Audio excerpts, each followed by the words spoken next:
year on the festival circuit with Cabin Fever, doing press, doing interviews, and you have to be willing to do that with your movie. And I actually remember seeing Catherine Hardwicke, who did the film 13, because both of our movies were we're both like $1.5 million independent movies, and we were doing the festival circuit together.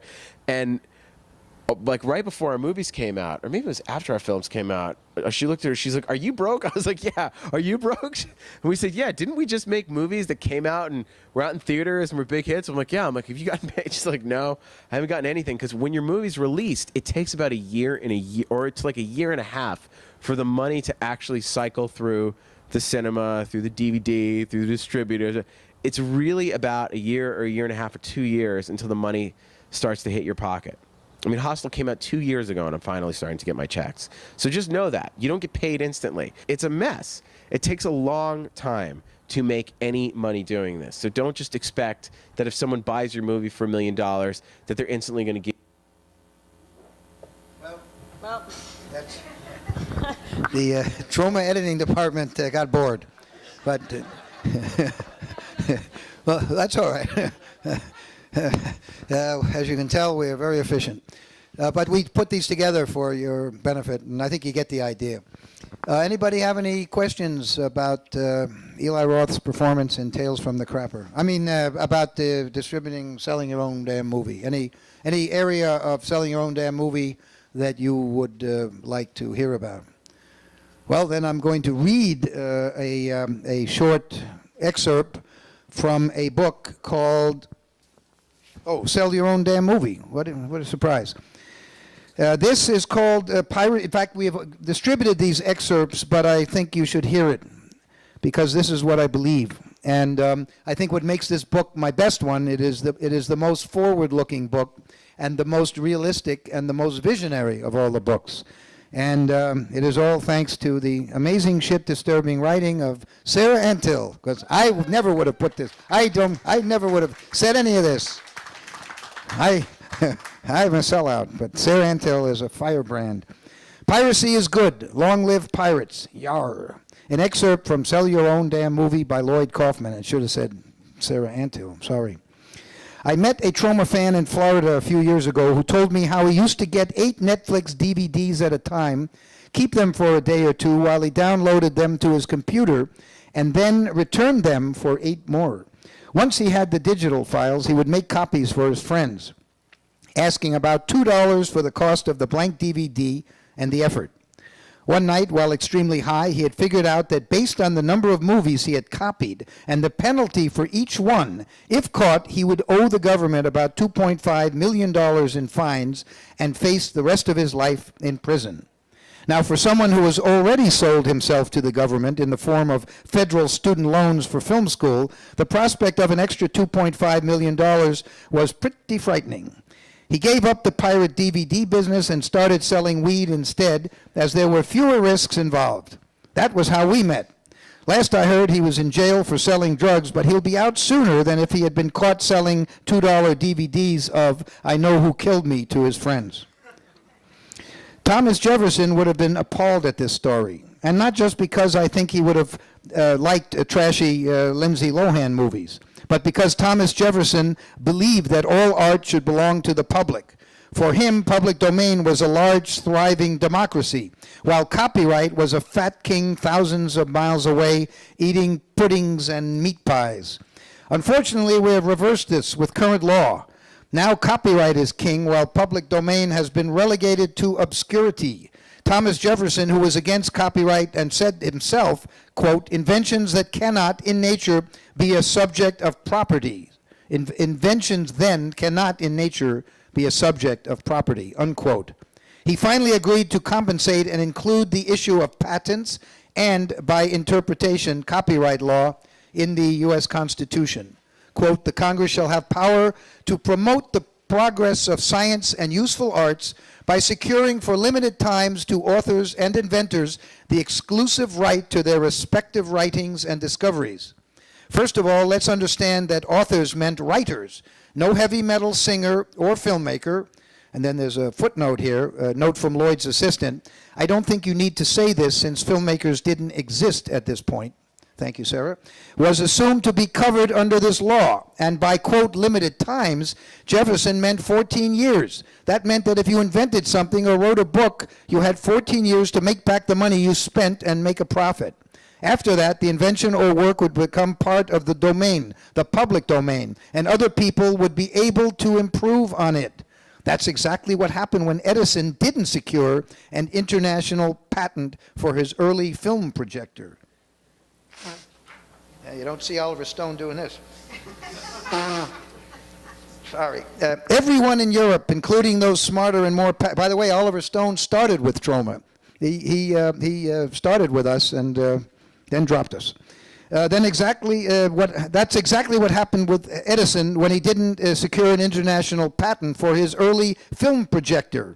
Everyone in Europe, including those smarter and more passionate than Edison, had the opportunity to improve on his design and create the film industry that we know and love today. In fact, while Edison was shooting his films in New Jersey, some bright folks had the idea to get out of New Jersey and New York and head to California to make their movies. It wasn't because they loved the beach. It was because they wanted to be further away from Edison, so he would have a harder time enforcing his patents. And there's the irony. The entire Hollywood studio system was based on evading patent law. Yet now, they are the strictest enforcers. They're the ones who are suing sweaty prepubescent fanboys and their parents for downloading copies of The Hurt Locker. Once patent and copyright law had been written into the Constitution, it was decided that everything created before the law would be considered public domain. That's why the writings of Plato and Homer are free for everyone to use. But considering that the ancient Greeks created democracy and civilization, you would think that they would have created copyright law if they had wanted to. The fact that they didn't makes me think that they would have supported truly independent art. In fact, I may start calling myself a modern Socrates. And then there's a footnote. Like Socrates, I want to drink poison and die. But unlike Socrates, I am chicken, or at least a Night of the Chicken Dead. Shameless plug. That's Poultrygeist, Night of the Chicken Dead, a remake of Ingmar Bergman's Virgin Spring that I directed. Well, that's just a sample of what you'll get. Thank you. Well, thank you very much. I could go on and on and on, but any questions about that? Sell Your Own Damn Movie, and Sell Your Own Damn Movie is my sixth book, written by Sarah Antill. Well, not all written by Sarah Antill, but it should have been written by Sarah Antill. Sell Your Own Damn Movie, there is a chapter devoted to giving your art away. If you're an independent artist, like I am, we are benefited by people sharing your art. File sharing is a tool that can be used. The most valuable thing that people can give you as an artist is not money. It ain't money. It's their time. It's their time. And if they're spending their time on your art, one way or another, you will benefit from it. And my book has quite a number of pages devoted to teaching you how we have been able to make money, how we got the Toxic Avenger made the Toxic Avenger, a movie that we made featuring a young boy's head getting squashed by the wheel of an automobile. That was made into an off-Broadway musical with music by Bon Jovi and very mainstream people, and written by mainstream people, running a year. We got the money for that. We were paid for that, but it was all due to sharing our art, not charging people for every cent that is needed to put on their own productions of the Toxic Avenger musical. It was thanks to basically piracy that musical was created. It's thanks to piracy that Troma became famous in Russia and eventually made money when the wall came down and the greedy elites started to protect their own intellectual properties. Nina Paley, who made a wonderful film called Sita Sings the Blues, tells you in my book how she has made $275,000 by giving her art away. She doesn't charge. Anyone can copy Sita Sings the Blues, a wonderful animated, brilliant animated, it's won every film festival. She gives it away, but in so doing, the book tells you how she's put over $275,000 into her pocket, which is much more than the budget of her wonderful animated movie. Anybody have any questions? Yes, in the back. Whew, finally. Oh, I'm exhausted. Could you just explain that a little bit? Like, how could you give it away to make money? Like, for advertising? I don't get it. Well, you give it away. For example, right now, you can make money by advertising. Yes, she gives it away with and just ask for donations. Take my movie for free, and if you can give me some money, give me some money. Or she describes it. I'm not giving it justice. It's actually much more intelligent than the way I'm describing it. She also has merchandise that she has made that people can buy that goes with the movie. You have to have a good movie, though. If people don't want to give her their time, she will make nothing by it. People don't, so many artists flatter themselves that, oh, my movie's being copyrighted. My movie's been copyrighted and it's being all over the internet. Not true.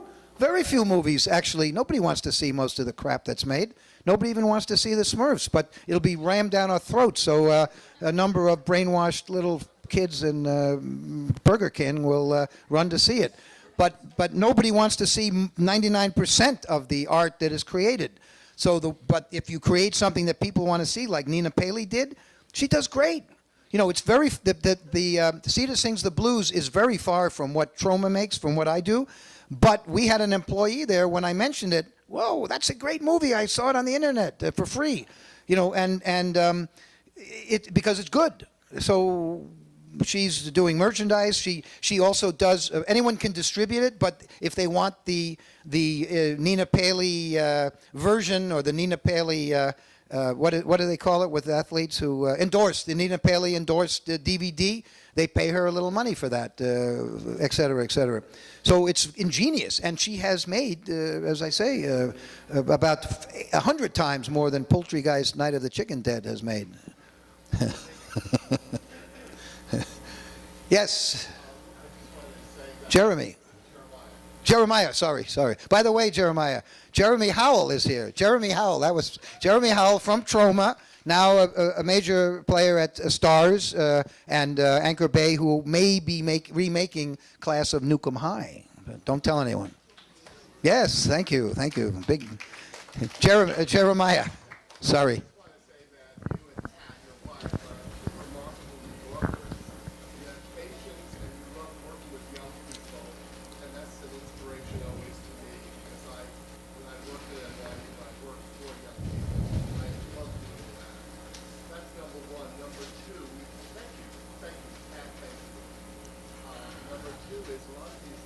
Wait for applause.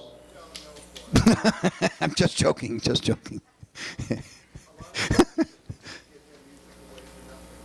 Yes.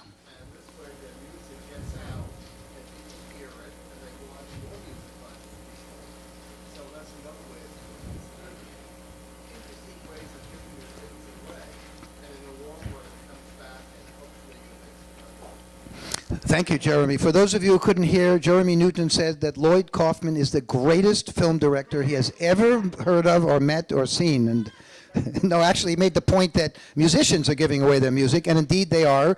And we accept free music in Troma movies, but the musicians retain the publishing rights. So when a movie is sold to Germany, very often the publishing royalties that the musicians get are more than we get from Germany for a movie, because most film distributors are dirty, stinking crooks. But I'm not bitter. Thank you, Jeremy. Appreciate it. But my wife is very bitter, yes. Jeremiah, sorry. I took a lot of acid in the 60s. Thank you, Jeremiah. And by the way, Jeremiah was always very kind. Troma was not always so popular at the New York University Film School. Because our movies are kind of extreme and very underground, and we would ask Jeremiah to please show a rough cut of our films to an unsuspecting audience of young people, and then we would give them questionnaires to fill out to see if they could understand movies like Tromeo and Juliet or Terra Firma, and Citizen Toxie, actually, and the Toxic Avenger Part 4 and other Troma movies. And Jeremiah would always be kind enough to create an unsuspecting student audience, usually, often a large one, and